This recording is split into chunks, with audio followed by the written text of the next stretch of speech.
morning! It's October 24, 2020. Gagawa tayo ng waffle. Waffle in the morning, mga honey bears! I'm making waffle using hot cake mix by Korean brand. So I have their hot cake mix and a cup of fresh milk and egg. I'm gonna be using the stuffed mama waffle maker. Okay, let's start, mga honey bears. Ayan, hot cake mix.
My waffle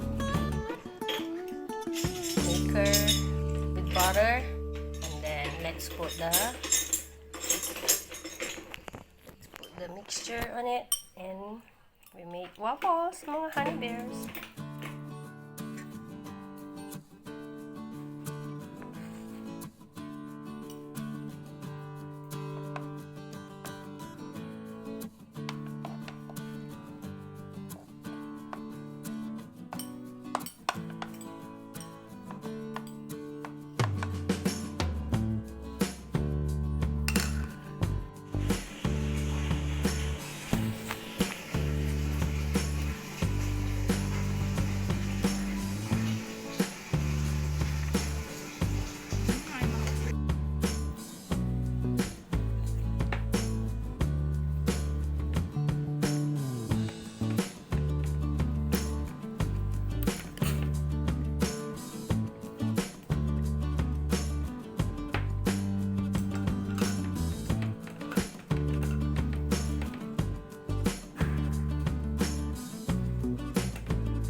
Our waffle strawberry jam with butter waffle. Let's eat, mga honey bears.